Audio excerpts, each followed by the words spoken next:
Halo, selamat datang dan selamat bergabung di pertemuan 9. Perkenalkan, nama saya Gladys. Pada pertemuan ke-9 ini kita akan membahas mengenai material eksterior dan material interior. Yang pertama, pengertian dari interior. Apa sih yang dimaksud dengan interior? Interior adalah bagian dalam dari gedung atau bangunan itu sendiri, yaitu sering kita artikan sebagai komponen pendukung dalam memperindah ruang dalam bangunan. Seperti yang kita lihat, ini adalah salah satu contoh gambaran dari sebuah interior pada bangunan. Dan yang kedua adalah pengertian eksterior. Eksterior adalah pengertian yang kita tahu bahwasanya eksterior kebalikannya dari interior.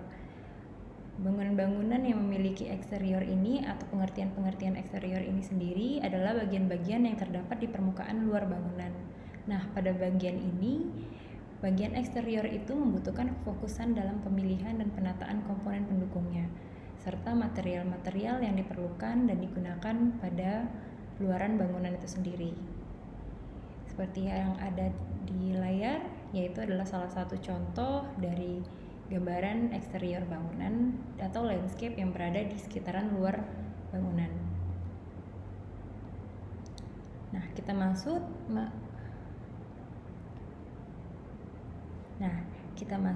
dalam elemen dasar interior. Nah, elemen dasar interior ini apa sajakah yang terdapat pada elemen-elemen dasar interior?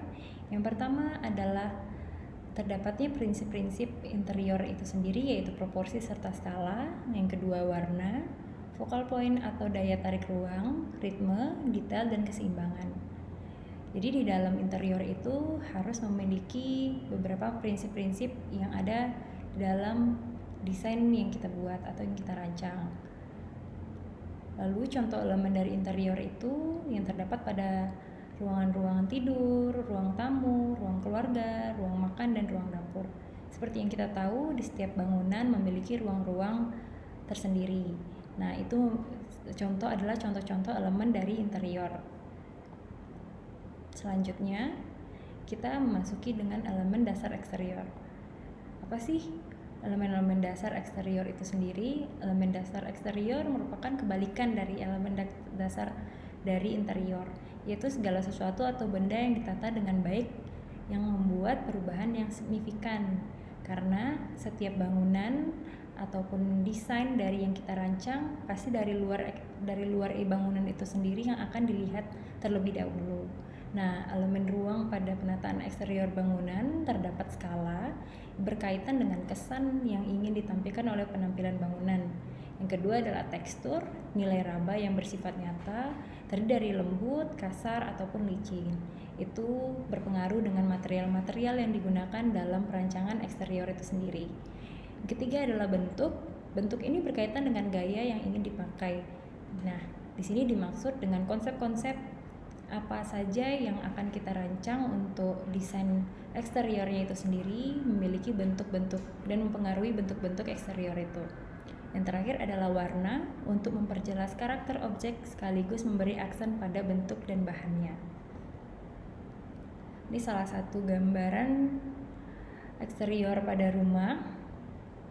Nah, pada eksterior juga kita memiliki contoh-contoh elemennya. Yang pertama adalah elemen arsitektur, itu berupa dari pintu, jendela, atap, dinding, kolom, tangga, dan lain-lain. Yang kedua adalah konstruksinya, mungkin dengan elemen ini dari carport atau gerbang pintu sendiri. Lalu yang terakhir ada landscape. Di dalam bangunan, di sebuah bangunan terdapat landscape yang mengitari bangunan itu sendiri, yaitu seperti pagar, penerangan luar, taman, kolam, area olahraga, dan sebagainya, fungsi-fungsi yang ada di sekitaran bangunannya. Ini juga salah satu contoh sebagai gambaran eksterior pada bangunan. Nah, kita memasuki dengan material interior. Apa sajakah material-material interior? Yang pertama adalah dinding, lantai, dan langit-langit. Nah, di dalam dinding ini mungkin kita bisa memfokuskan pada warna cat dinding, jenis wallpapernya, atau misalnya bahan materialnya seperti panel kayu dengan kaca atau partisi, sesuai dengan konsep dalam kita merancang sebuah interior itu sendiri. Nah, pada lantai juga kita bisa memberi jenis penutup lantai seperti keramik, granit, marmer, atau batu alam sesuai dengan konsep desain yang akan kita rancang. Nah, pada langit-langit interior mungkin kita bisa menutupnya dengan plafon, gipsum, dan plywood. Nah, warna finishingnya dengan cat. Nah, mungkin dengan profil plafon ada kreasi-kreasi dengan pola-polanya itu sendiri, dengan patternnya untuk sesuai dengan desain atau perancangan yang sedang dilakukan. Ini salah satu gambaran dari material untuk interior, yaitu parket vinil. Bisa juga menggunakan material-material kayu dan juga bisa menggunakan material atau alam. Jadi di dalam interior kita dapat berkreasi sebebas mungkin mengenai material yang ingin digunakan sesuai dengan konsep yang kita rancang dalam perancangan interior itu sendiri. Nah, sesuai dengan selera mungkin kita memiliki konsep dengan batu alam, kita bisa memasukkan material-material batu alam atau batu-batu untuk sebagai pelapis dindingnya. Dan mungkin kita bisa untuk konsep yang modern, kita bisa menggunakan kayu mungkin dengan konsep-konsep desain yang penataannya atau peletakannya itu membuat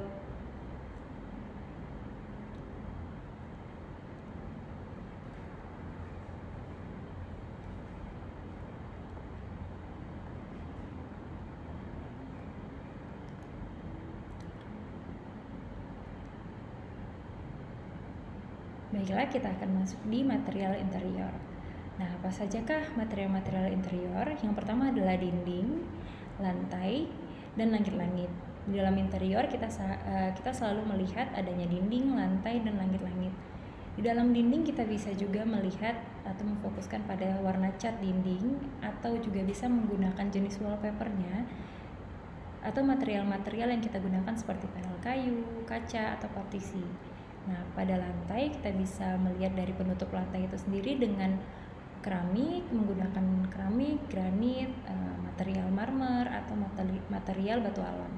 Nah, pada langit-langit interior kita bisa memfokuskan pada penutup plafon itu sendiri, yaitu dengan gipsum atau plywood, dan pada warna finishing kita menggunakan cat, dan mungkin dengan sesuai desain-desain pada interiornya, pada profil plafonnya kita memiliki atau mendesain sebuah pola untuk plafonnya itu sendiri, untuk langit-langit pada interiornya sendiri.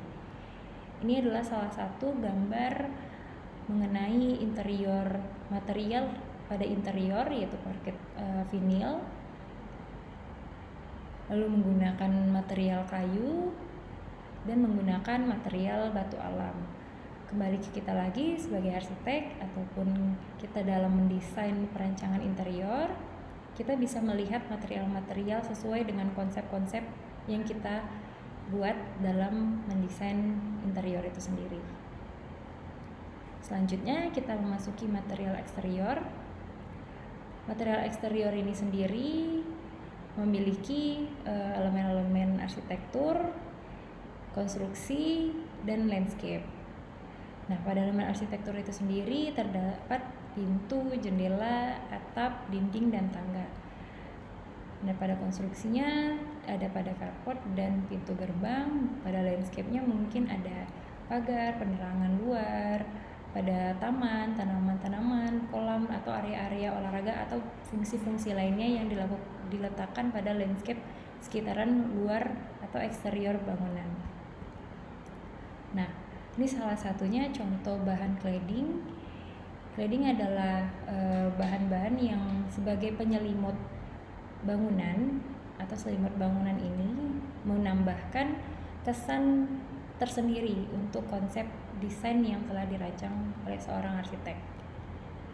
Lalu kita bisa menggunakan dengan material batu alam. Material batu alam kita letakkan di dinding-dinding eksterior, juga memperlihatkan konsep-konsep sesuai konsep-konsep pada desain eksterior itu sendiri. Nah, pada bahan kayu juga memperlihatkan konsep-konsep desain, mungkin bisa untuk konsep-konsep yang industrial, untuk memperlihatkan pengeksposan eksterior itu sendiri dengan batu alam atau dengan bahan kayu sesuai dengan konsep dari arsitekturnya itu sendiri. Baiklah, mungkin untuk material eksterior dan interior masih bisa kita melihat material-material lain untuk dicampurkan sebagai penggunaan atau perletakan di eksterior atau interior kita. Mungkin sampai sini pertemuan topik material eksterior dan interior. Semoga bermanfaat untuk teman-teman semua.